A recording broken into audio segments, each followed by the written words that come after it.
Good afternoon and good morning to those of you joining out on the West Coast. I'm Chelsea Firth with the International Association of Emergency Managers, and on behalf of IAEM, the Center for Homeland Defense and Security at NPS, and the National Emergency Management Association, I'd like to welcome you to part 2 of our webinar series, Personal, Organizational, and Community Resilience. And it is my pleasure to introduce Karen Langdon with NEMA. Karen, over to you. Thank you, Chelsea, and thanks to all of you for being with us today. We know your time is valuable and extremely limited right now, and we're grateful that you're spending some of it with us. We hope these 2 webinars will give you tools and information that you can employ to help your states and communities as we move forward with reopening and navigating this new normal. Now it's my pleasure to turn it over to the Director of CHDS and our moderator, Glen Woodbury. Glen, take it away. Great, thank you, Karen, and thank you, Chelsea. We really appreciate this partnership with IAEM and NEMA, and are looking forward to continuing this webinar series today. As Chelsea said, if you missed the last session last week, it's available in multiple places. We'll show you a link at the end as well if you don't have immediate access to any other resources. Let me get right to our speakers. Our speakers today are Dr. Jackson Nickerson. He's one of our subject matter experts here at the center, and he is a Frahm Family Professor of Organization and Strategy at Washington University. And we also have David Kaufman, who's Vice President and Director of Safety and Security at the Center for Naval Analysis, and also one of our faculty and subject matter experts at the center. At this point, Jackson, why don't you take it away? Hello, Jackson Nickerson here. Thank you for joining us today. I've been asked to talk about how you can score great decisions in stressful times. And to do so, I want to use a little bit of brain science. As you might imagine, during a pandemic, decision-making can be rather difficult, primarily because you're facing high levels of stress, anxiety, and worry. You might be afraid of getting sick, or more importantly, for your loved ones. For example, I'm helping to take care of my mother-in-law who's 91. Perhaps you have concerns, or your friends and family have concerns about financial security. Layoffs continue, and many people are quite concerned. Perhaps it's more about food security. We see in the newspaper that various protein plants are shutting down. The president signed a new order yesterday, and there are people who are seriously concerned about food. Some are concerned about the loss of law and order. And of course, if you're in emergency services, not only do you have these other stresses, but I'm quite sure you're fatigued because of the amount of effort you're putting in. The question is, how does all the stress, anxiety, and worry affect the way in which we make decisions? Well, what I'd like to do is share a little bit about what's happening in your body and how that affects how you think. Now, I'm quite sure you didn't expect to see a chart on biology during this presentation. And so there won't be a quiz at the end. But I do just want to point out a couple key issues. In terms of your nervous system, there are 2 very important nervous systems that are antagonistic. They kind of work against each other. One is called the sympathetic nervous system. Now, that's just a fancy name for the fight, freeze, or flight that you experience when you feel threat. The important issue here is that it goes down your spinal column and impacts pretty much every part of your body. Your eyes dilate, you start to perspire, your lungs, the bronchi expand to take in more oxygen, your heart starts to beat much faster. And in your entire intestinal system, you'll have all these effects. So you may not think you're stressed, but your body ultimately will tell you that you are. On the flip side of this is that every one of those organs and parts of your body that is affected by the sympathetic nervous system is also triggers the parasympathetic nervous system. If the sympathetic nervous system is the fight, freeze, or flight system, the parasympathetic system is called the rest and digest system. In essence, it's like a seesaw. When the sympathetic nervous system comes on, it abruptly shuts off the parasympathetic nervous system. And if you can activate that parasympathetic nervous system, it actually shuts off the sympathetic nervous system. Now, this tension doesn't matter just for your body, it also matters for your brain. And in fact, what I argue, what I believe at least, is that there are three different modalities of thinking, and they're related to the sympathetic and the parasympathetic system. The first modality is when that fight, freeze, or flight gets triggered, when the brain perceives some threat. It greatly narrows down its field of view. Frankly, you can't think all that clearly. You make snap judgments, mostly about how you escape the threat. You can imagine this in a meeting where you get thrown under the bus, for example. There are all sorts of strategies you might employ, but the sympathetic associative thinking narrows down the strategies you might choose from, and often doesn't present a strategy that's good over the long run. It's usually only good for the short run. This type of thinking likely occurs whenever that sympathetic nervous system is activated.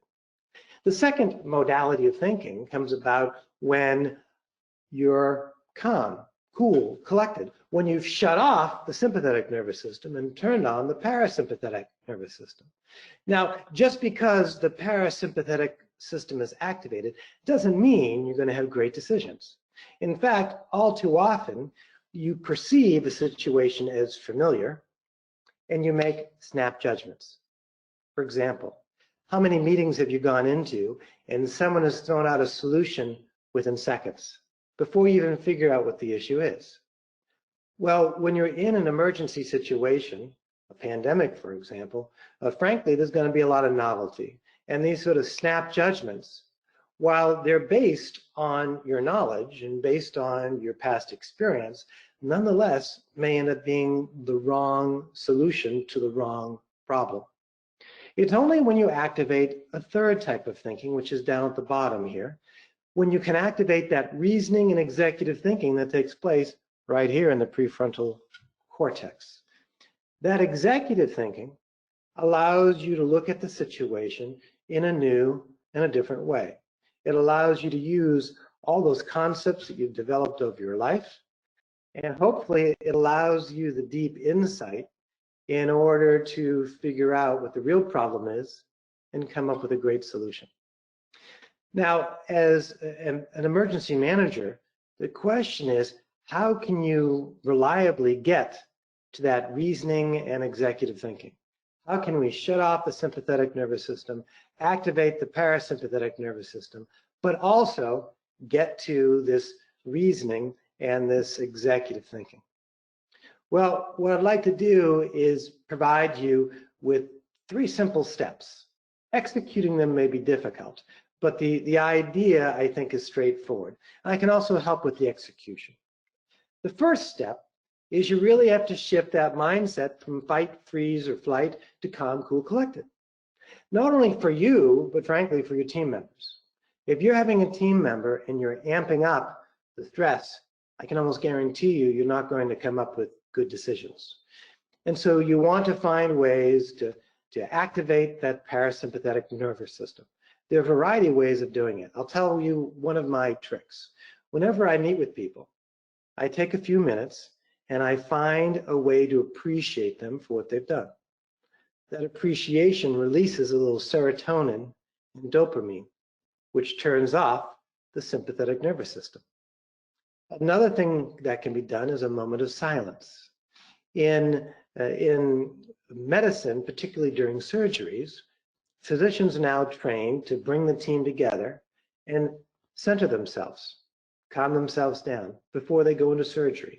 And the research shows it leads to far fewer mistakes. There are a variety of things we can do, and I'll come back and talk to you about how you can identify all these things that can calm down that sympathetic nervous system. The second thing that you want to do is, if you're calm, cool, and collected, you don't want to talk about solutions, at least not yet. Instead, you want to catalog all the different points of view, all the different perspectives that might be involved in the situation. Now, this is especially important for emergency management because there are so many relevant actors in the domain in which you make decisions. And it's important to understand from each perspective how they are seeing the situation. Because when you see the situation from multiple perspectives, especially beyond your own and you can appreciate them, that turns out to be the key, the ignition switch that turns on the prefrontal cortex, at least if you're calm, cool, and collected. So the third step is, once you've seen this panorama of the problem, take a step back and say, what's the bigger picture? How can I reformulate the challenge to encompass the entire panorama? And what I encourage you to do is not only take one step back and reformulate, but then ask, is there a bigger picture still? Take a third step back and ask, is there a bigger picture still?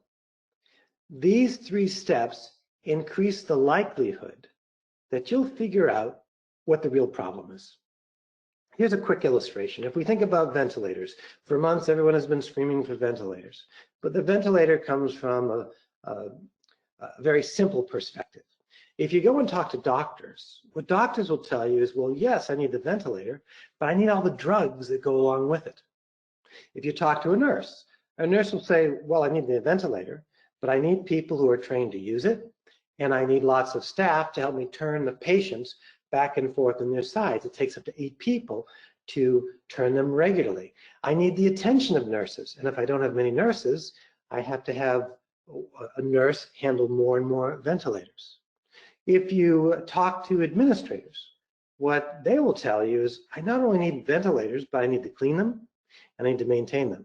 And oh, by the way, I need lots of staff to support them. If you talk to patients, of course they say, well, when they can talk, I want a ventilator. But they also are afraid, and they need their nerves calm. They need some sort of comfort.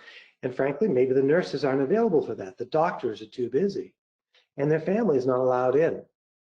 If we talk about the family perspective, they can't support their loved ones. Moreover, they feel great anxiety because they're different. What I've just identified is at least some of the panorama of perspectives. And if you take a step back, it turns out the problem is not just finding ventilators. If you take a step back, the problem is, how do we find the ventilator services, all those things that go around it? You can imagine taking a further step back, which is, not only do we have this problem locally in our hospital, we have it globally across all hospitals, and we have supply chain problems.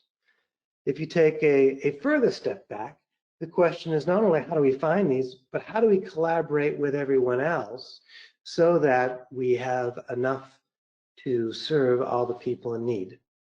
That may just be a simple illustration of how you might engage in that panorama of perspectives, as well as taking a step back to formulate 3 times to figure out what the real problem is, and then to choose which problem you want to solve. Let's go on to the next slide. Now, I haven't gone through all the details of how you do this, but I will give you some resources to figure that out. There's a bonus, and the bonus is this. If you adopt this 3-step process, which I call SCORE, how do you score great decisions, that it is exactly these steps that enhance an individual's resilience. Resilience at an individual level is enhanced by turning off the sympathetic nervous system and turning on the parasympathetic nervous system. The resilience of an individual is enhanced by figuring out what the real problem is so you can solve it and make progress in solving it. These steps turn out to be fundamental to increasing individual resiliency and even small team or group resiliency. So what I believe is that you can not only score great decisions by thinking about these 3 steps, but you also can enhance your own and your team's resiliency. Now, through the kindness of CHDS, they've put together a longer seminar with me where I go through the details of the specific things you can do to turn off the sympathetic nervous system and turn on the parasympathetic ones. Excuse me. I go through an example in more detail. And I talk a little bit more about how you can formulate the right problem the first time so that you can solve it. Well, I hope this provides at least a quick introduction to how to think about making great decisions in stressful times, particularly during a pandemic, and how to enhance individual and small team or group resiliency. If you have some questions, save them for the end and I'll be around to answer them. In the meantime, what I'd like to do is hand off the presentation to David Kaufman. David, take it away.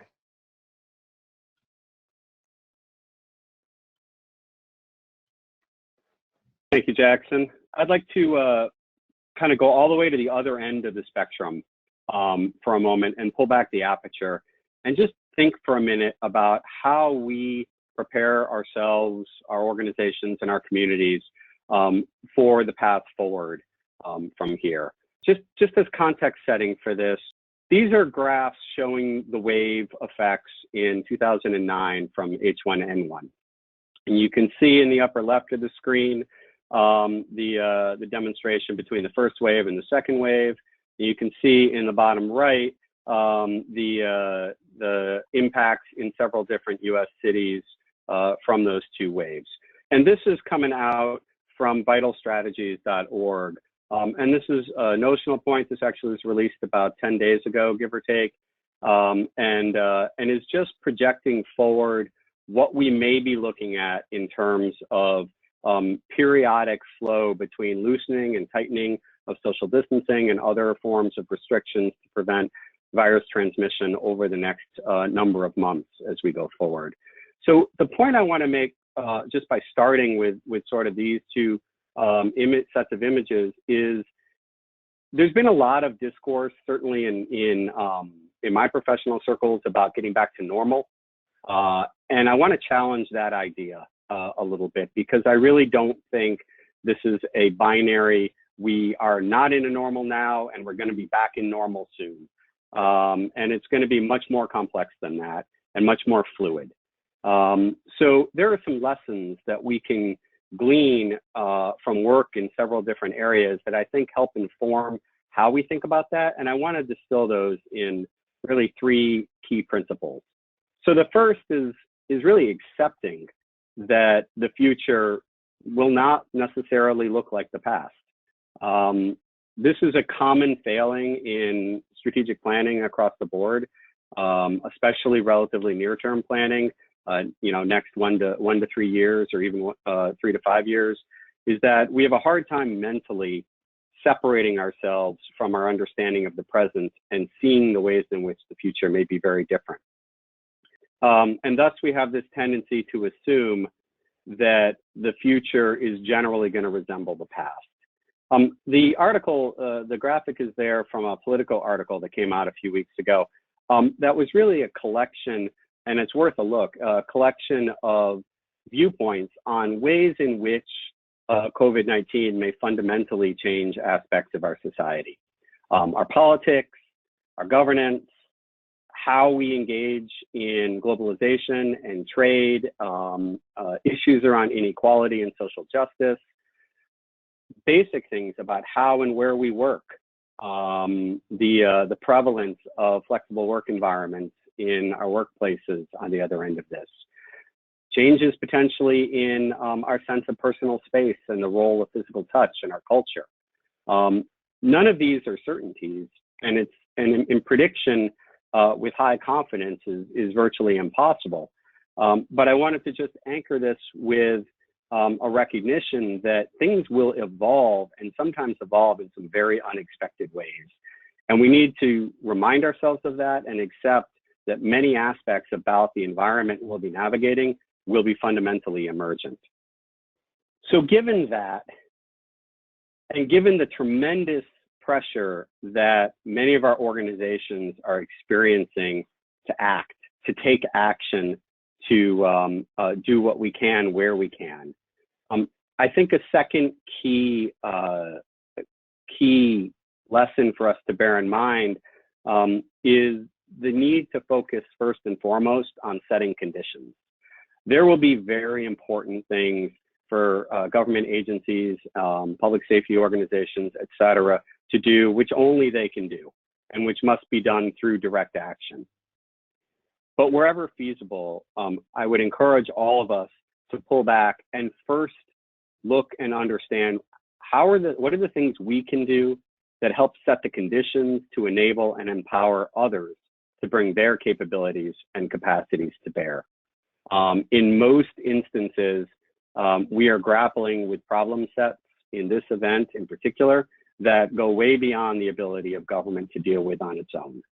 And so it's incumbent upon us in government and working with government to seek out the ways and opportunities that we can, as I said before, see what's actually happening, look across and outside of the spectrum and field of view of our own organizations, look for patterns, gather data about what is happening, understand, make sense of those patterns, try to see and gain context about what's going on beyond our field of view, and then look for the opportunities that we have to influence it. You know, the article here uses that simple framework, see, understand, and influence, and I quite like it. For those of you who are familiar with David Snowden's work, you may have seen this ontology. We are clearly operating on the left-hand side of this graphic in the unordered domains. These are domains where cause and effect may be difficult to discern and where the path forward will be determined by emerging patterns. And so as you sense this theme between each of these first 2 points, recognition and sense-making is going to be absolutely critical to our ability to help our communities, help our society move forward. And third, this is a societal event.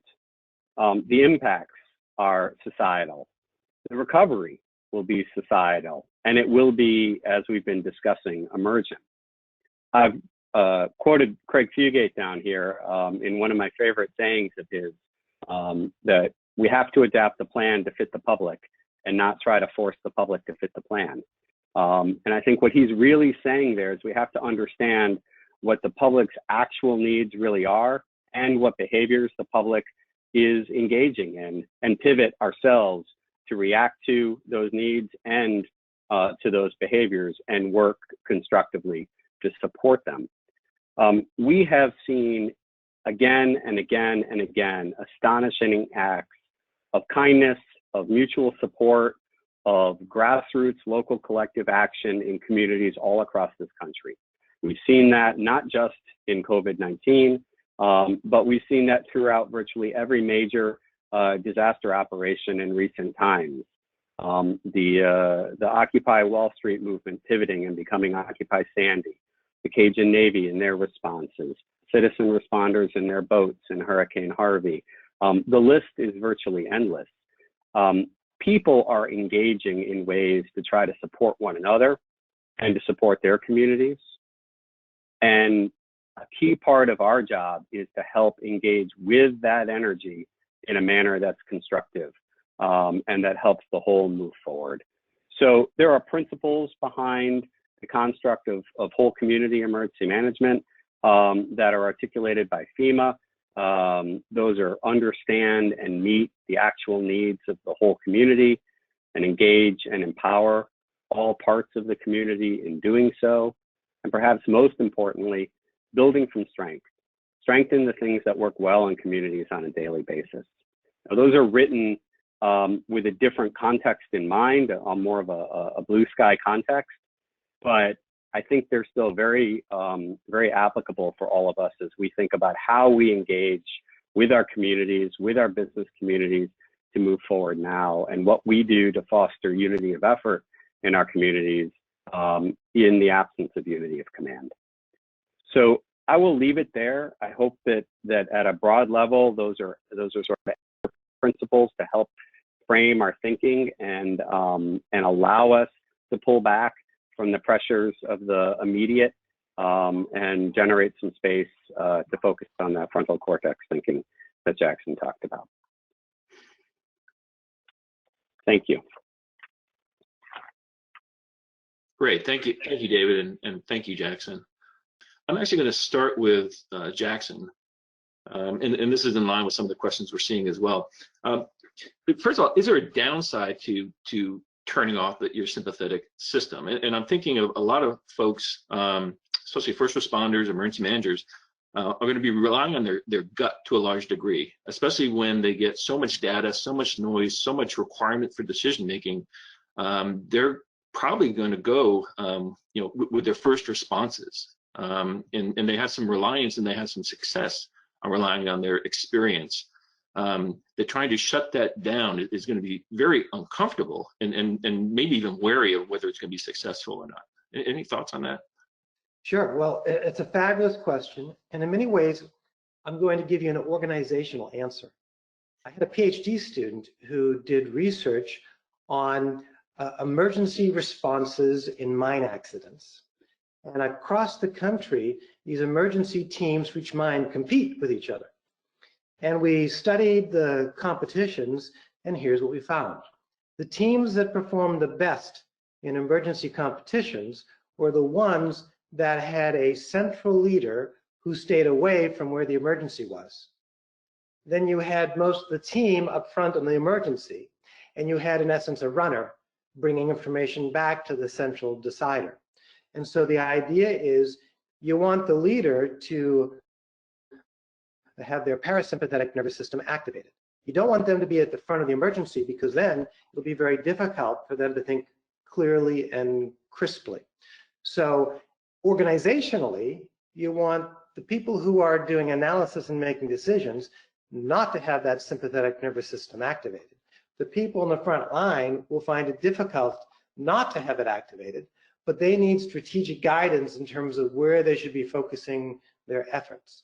So in the context of emergency management, the way you structure, the way you pass information back and forth, how you develop the strategic leaders versus those in the front line will matter. Now, that all said, on the front line, if you're on patrol in Kandahar, you probably want to have that sympathetic nervous system activated. But otherwise, if you need to have some sort of thinking going along with what you're doing besides snap judgments, it's going to be very difficult to do it without activating the sympathetic nervous system. Does that provide some response to the question?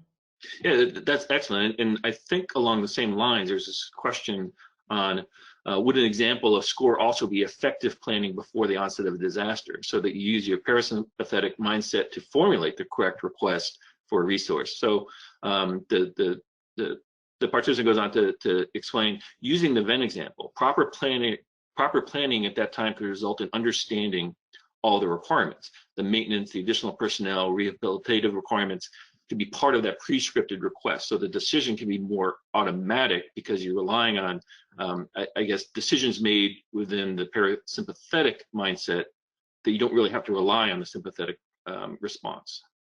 Well, I have some good news and bad news for you. Okay.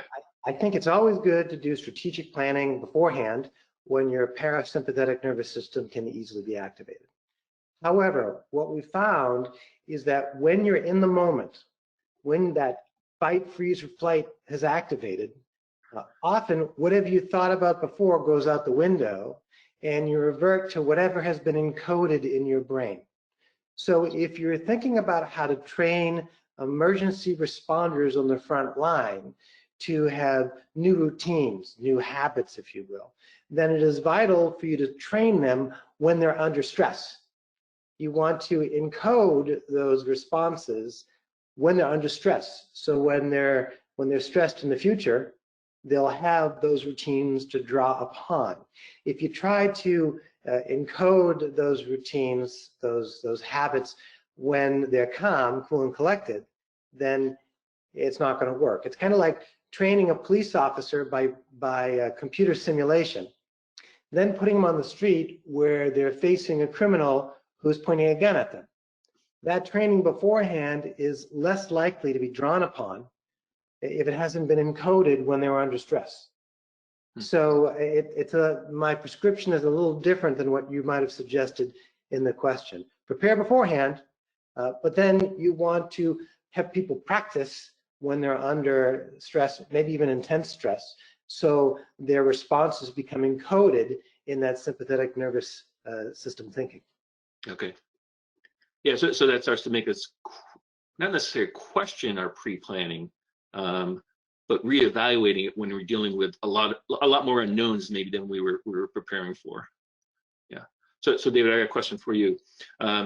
So you are a big advocate for looking for trends and patterns and helping to try, not necessarily to predict the future, but to kind of guide decision-making and awareness of the future.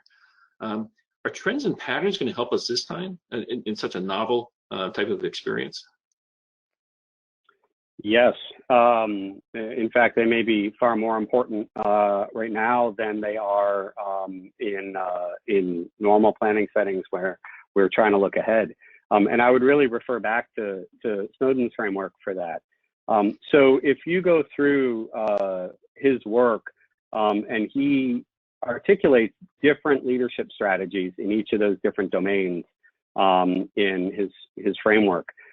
So, you know, the domains in which we're used to working are the simple and the complicated, right? And these are the places where training benefits us the most, and especially training that practices routines.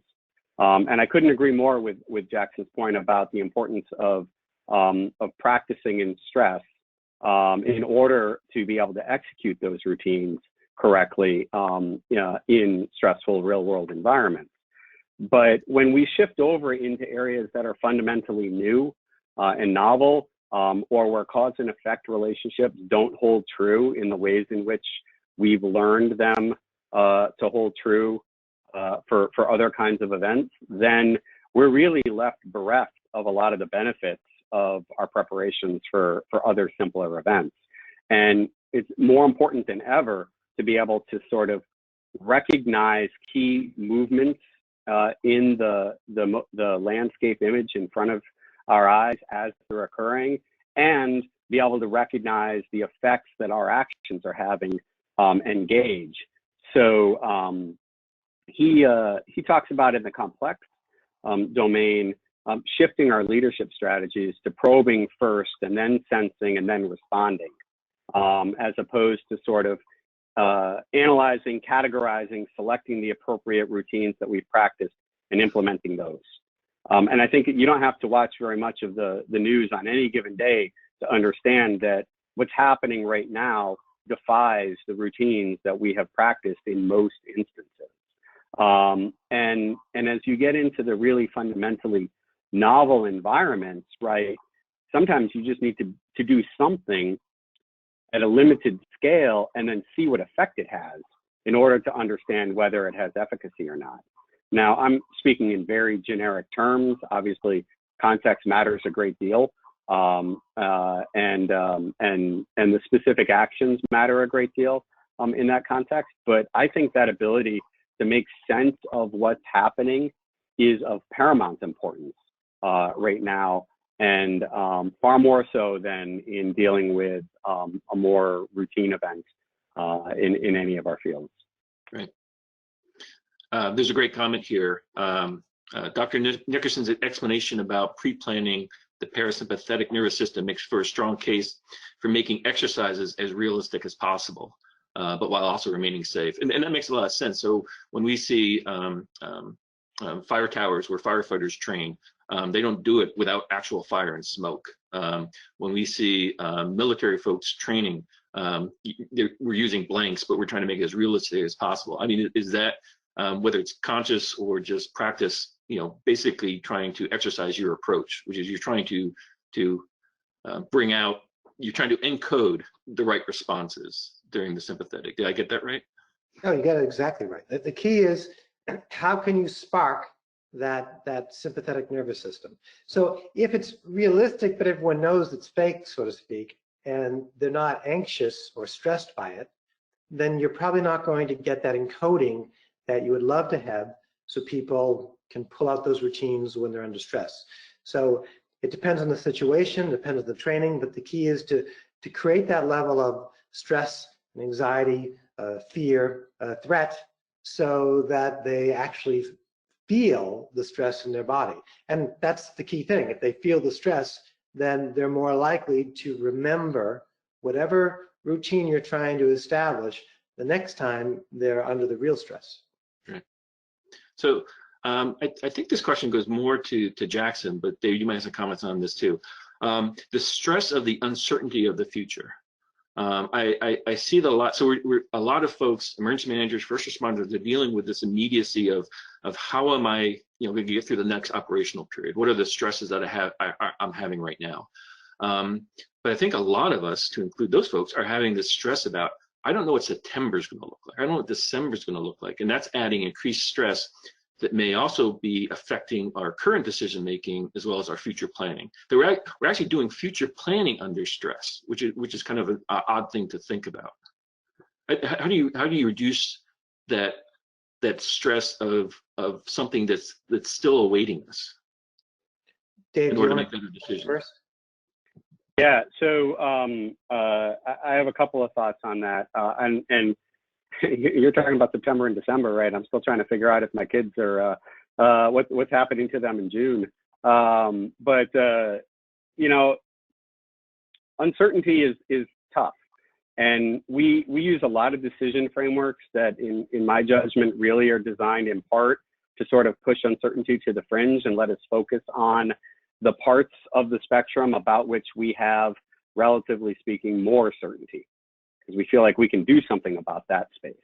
But at the same time, right, on those areas where things are much less certain, there's also much more possible opportunity. And so, as we think about, for example, helping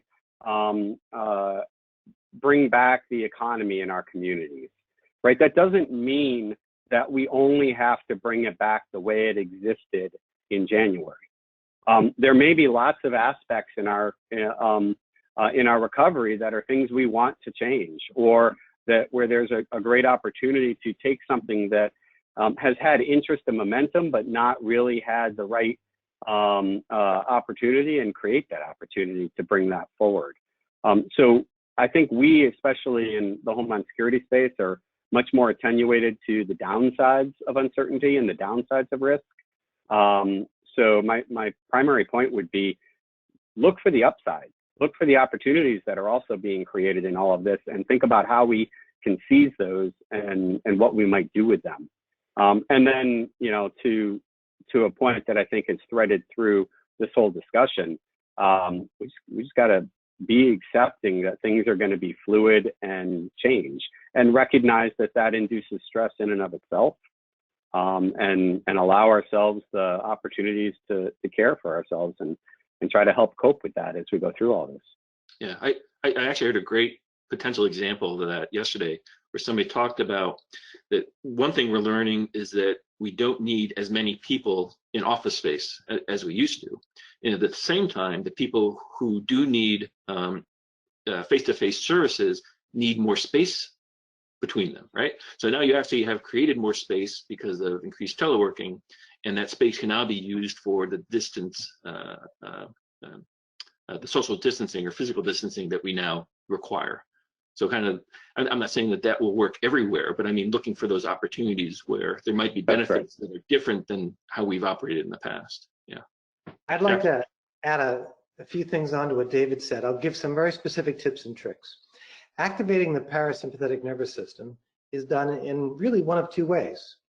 Either we change the way we're thinking, or we engage in some sort of physical activity, which might be running every day. I recommend not eating pretzels every day or something like that, but that could work too. What I like to do, I personally, I'm thinking about retiring, and so I'm looking at what's happened to the stock market, and every time I look at that, I can tell you I get stressed. What I do to manage my emotions so I don't make bad decisions is I start giving thanks and appreciating everything that got me to where I am. So I give appreciations to my family, to my friends. I reflect on all the positive things that have happened. And that sort of positive psychology activates the parasympathetic nervous system. Meditation, reflection, these are things that simply manipulating your mind can cause you to activate your parasympathetic nervous system. My kids gave me this big poster of pictures that were taken when they were little kids with me.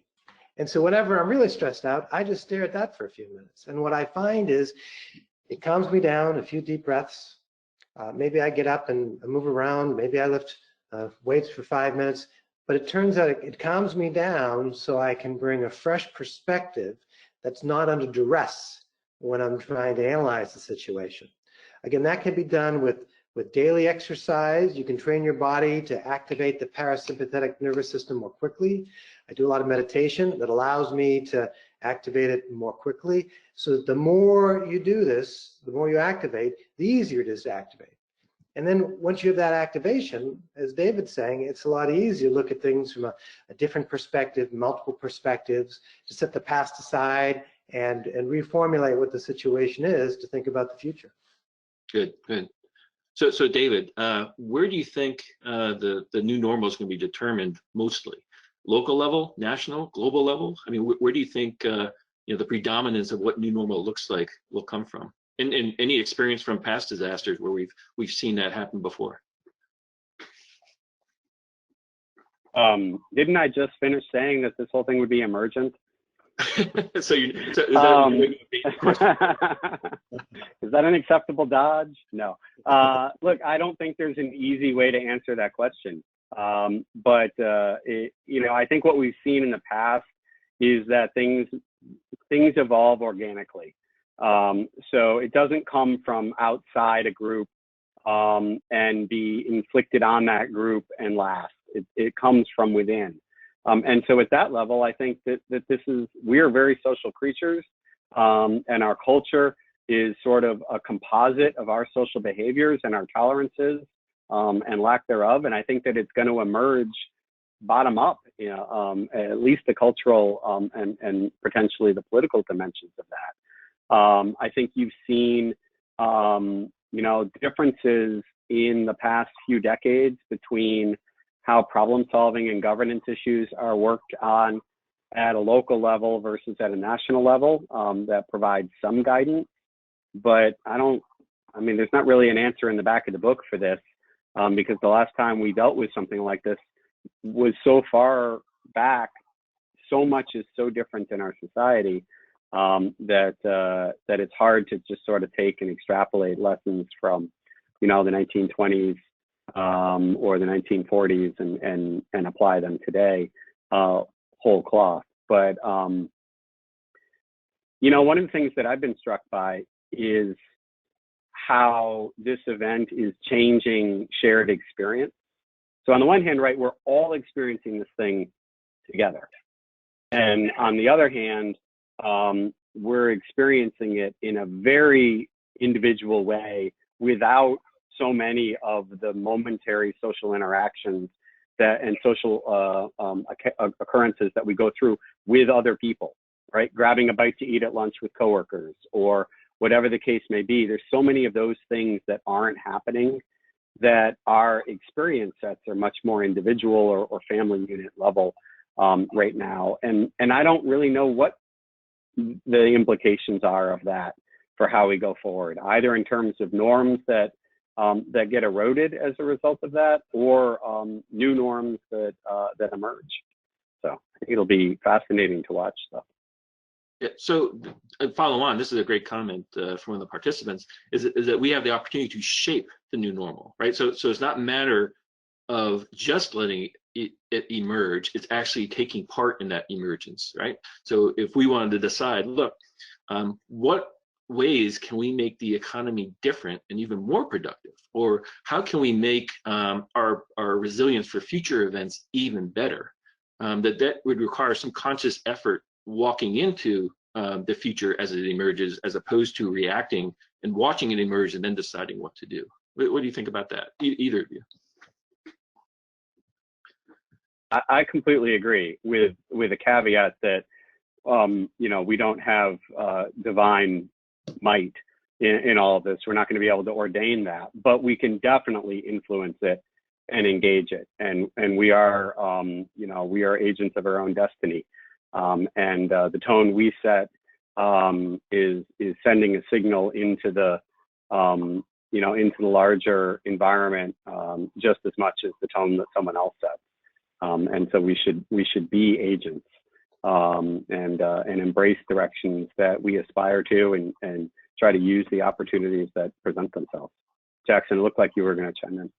So there are two things that I can offer. Across many different domains, what I see a lot of people saying, and I can observe myself, is that there have been trends in society, and many of those trends are accelerating, good and bad. And so that acceleration of a trend, we may not be able to influence so much. But there are other things we can influence. And I think many people, because of this shock, have come to appreciate things that they didn't appreciate so much before. Obviously, you appreciate hanging out with your colleagues at work by going to lunch and whatnot. A particular story comes to mind. I teach a bunch of students in India. And yesterday I received a video of the Ganges River. And what was stunning about the video is you could see the bottom. You could see the rocks on the bottom. And so there's this discussion going on in India that, oh my God, this really is about pollution, where a lot of people were arguing it had to do with the dumping human sewage in the river. But that's happening the same. And the difference now is you can see with the factory shut down, it's pollution. So now they're realizing, oh my gosh, what are we going to do? And there, I think, is the opportunity for them to seize the future, because now they've become sensitized to things they care about, as well as things that present possibilities. And so to the extent that we can shape the future, I think those things where we can see the difference of before versus now may stimulate a focus and attention on where we're going to shape and change the future. Yeah, and I'd like to think that, yeah, I'd like to think that Snowden would agree, and maybe Snowden and Mary Boone are on this call, but I'd like to think that they would agree that you could potentially put boundaries around future emergence, right? So these are the unacceptable places that we will not go. And then you think about, well, how do I avoid those very negative consequences, right? So whether that's civil unrest or complete economic decline, those types of things where we say, look, regardless of where we come out in the middle, these are the things we don't want. I mean, is this an approach that you've heard in the past as well? That there are, even though we're uncertain about the future, we know what we don't want it to be, and let's put things in place now that will avoid taking us down those paths. So actually, some colleagues of mine who we worked with on a piece around cybersecurity futures use that a very similar construct to try to help formulate policy. So we sort of, to just give a very brief method overview, right? So this was an alternative futures work where there were 4 different scenarios depicting different versions of the future that we were looking at and workshopping around the world. And part of that was understanding what are the potential aspects of these futures or outcomes in these futures that we most aspire to, that we're most concerned about, that we think are most likely but unhelpful, and most likely and helpful. And we actually use those kind of 4 framing questions as an instrument, because you can look at the things and develop hedging strategies, develop long shot bets, and as pieces of your policy approach, if you have coherent answers to some of those questions. So that you can't do that, in 5 minutes, but you could think through the kinds of potentialities that we're really most concerned with, that we really see opportunity for and want to advance, and then backcast into or from that, what are the actions we could take that would help encourage this, discourage that, hedge against this, put a little bit of effort into a long shot over here, et cetera. So I think there's merit in thinking about this in that way. And if you're in an organizational level, right, and thinking about the actions that your organization is going to take, right, that's a very useful way of organizing thoughts. Right. It's hard to do that, though, when the same people who are in the immediate response are also forced to think about how to guide the emergence of the future. Right. So I mean, talk about stepping back. Stepping back out of the current event so you can activate the parasympathetic, but also step back and say, look, I can't think about today now. So I mean, there are concepts, future planning cells, rapid reflection forces, that type of stuff that's out there. But that's hard to do, especially when you're, if your organization is stressed with staffing to begin with. It's difficult to do as an individual. The more you include different perspectives, the more you have the possibility of combining those perspectives and seeing the bigger picture. So you don't know what that picture is going to be, but I think it's very important to be talking to more and more people and different people with very different perspectives. That's going to be the way in which you can start to move forward in this chaotic environment, I suspect. Right. So, and Jackson, just if I could, Glenn, just a note on that, because I think Jackson's point is really important. I'm aware of at least a couple different entities, one at the federal level and one at the local level, that are contemplating forming groups now that are diverse in perspective to engage, these kinds of questions about where we're going forward, and setting them up outside sort of the crisis action environment. So there are organizations that are starting to look at doing this and experimenting with different approaches, but that diversity of perspective is great. Yeah, I would expect our panelists from last week would advocate that this is what resiliency agencies and organizations are for, is to think that way.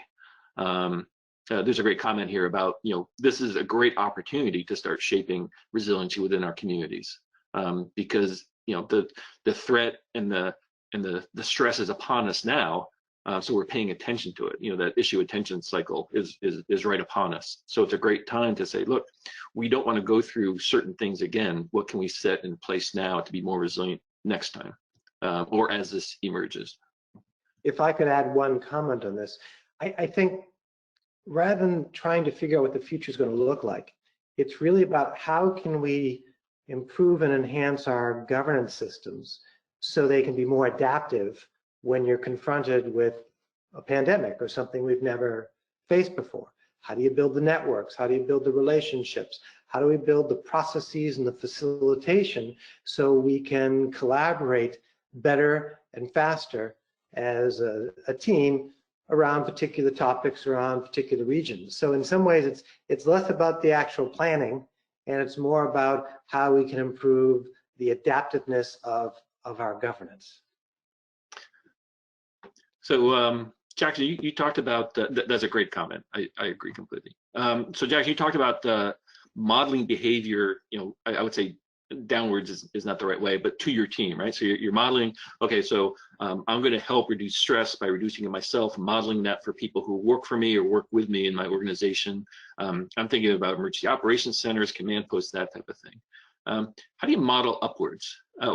What if you've reached this place and you've got your organization to reach this place, but it's the people who you work for who actually need to be modeled after the sense-making kind of mindfulness, slow down thinking? Well, let me be direct right up front. It's a lot easier to model downward than it is to model upward. Nonetheless, you can model upward. And one way of doing that is to be more explicit in explaining what you're doing and why you're doing it.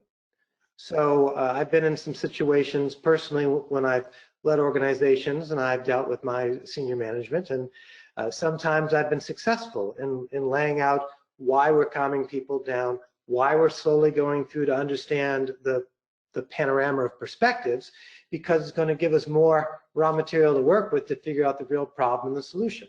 And as people see that and observe it and they see the outcome, then leadership can learn. On the flip side, if you have someone who's more autocratic and isn't interested, then it's going to be very difficult to influence them. Right.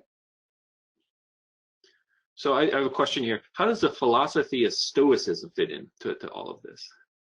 Jackson, you're smiling, so I'll let you go first. Well, I'm smiling because I'm going to give it to David.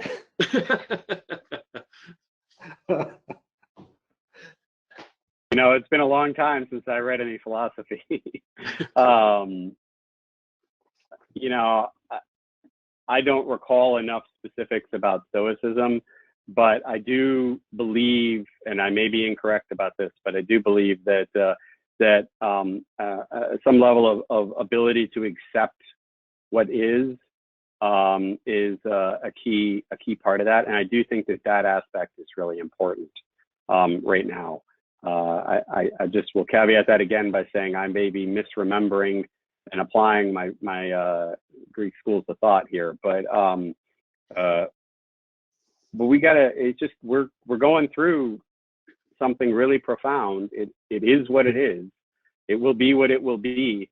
There are things we can do. There are things we can influence. There are actions we should take. All of that, yes, but acceptance is an important part of this, in my judgment, and moving forward from there. Great. So the person who asked that question, contact us later. I'll make sure you get 2 continuing education units for that question and stumping the panel with it. So there was a question also about, and we've heard this in other discussions, injecting intentional fault or failure into exercising. So basically, rather than exercising to kind of optimization, you exercise to find out as many pieces of failure as you possibly can. That's generally not how we exercise. We try to find the way to success, which I guess is probably a very human nature type of thing. But what if we exercise to find out as many cracks and fissures as possible, which may have paid off benefits, it may pay off benefits to the current situation. What do you think about that concept? I'll go first on that. First of all, I think it's a great idea. But again, it goes back to, it's not so much what the optimal plan is, it's about how we govern ourselves and what's our willingness to accept new data that says our past thinking is wrong. If you want to learn how to be adaptive, and there are many names for this, whether you call it resiliency, whether you call it adaptiveness, there are other names for it, agile. It's about, can we train ourselves as a team to be able to forget what we've learned in the past, work together to figure out the current context. And if you're focusing on trying to find all the cracks, that's a great way to help build that adaptability in terms of your governance system.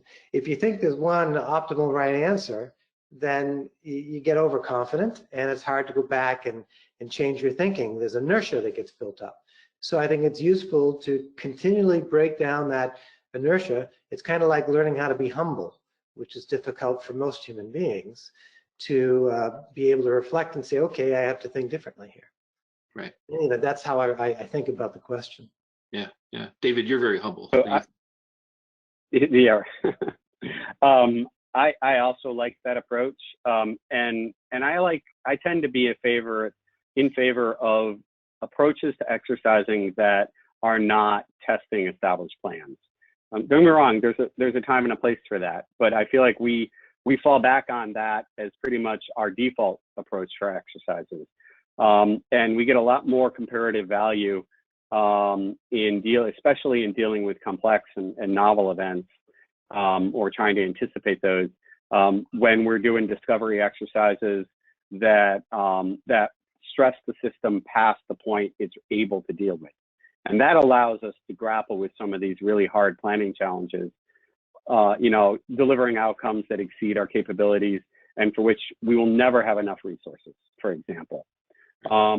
Another technique that works well for that is gaming. So in my day job at CNA, the organization does a tremendous amount of gaming work, both in national defense and in other contexts. Gaming is a really great approach because it lets you play out the dynamics among multiple autonomous actors. And when player A does this is the effect it has on players B, C, D, and E, and then what they do in turn. And you can reveal some really interesting and unexpected things that way. It's not going to give you prediction, right? Because a game is just that, it's a play, but it can expose fissures and insights that can be really powerful and really important, and let you play with a concept well in advance of sort of breaking it down into a series of SOPs and discrete actions. Great. All right, so this has been an incredible discussion. I got one final question, and then we'll wrap it up. So I'm going to flip the scenario here a little bit. So tomorrow, each of you will be an emergency manager deep in the thick of it in an EOC. What is the most important thing that you would take away from this hour? If you are the audience to what you've heard us talk about. Individual mindfulness for me. I'm influenced by my colleagues' discussion here, but finding whatever it is that works for me to create space that allow me to recenter a little bit to deal with the issues at hand. I think that's, to be perfectly candid, that's hard enough in my home with my kids running around, let alone in an EOC context in the middle of this. I think it's even that much more important. So I found the tools that you laid out, Jackson, really, really powerful in that respect. Yeah, thank you. Well, let me add to David, it's not only about yourself, but how can you use those tools to help others? Particularly in a family situation, these tools can work quite well. A team situation, dealing with these emergencies, it can work quite well. You have to be sensitive to the situation and help people calm down before you can figure out what's really going on. So I think focusing on the individual and the small team or the small organization, I think these tools can be helpful. Great. Well, thank you very much. So I will admit that I had to Google Stoicism before I asked the question. So I had some context what I was asking. Thank you, both Jackson and David, and I will thank all our participants out there. We really appreciate your what you're doing out there in the field, and thanks for making us safe. You'll see on the slide now a little plug for our election webinar series. There's a link there to our site that has multiple recordings of our webinars and also potential access for how we could do more of these and your ideas and suggestions. With that, I'll turn it back to Chelsea. Thanks, Glenn. Well, really, I'd like to just thank Glenn, David, and Jackson for all sharing their expertise today and being with us on this webinar. And also thank you to our attendees for being live with us today. Thank you so much and have a great rest of your day.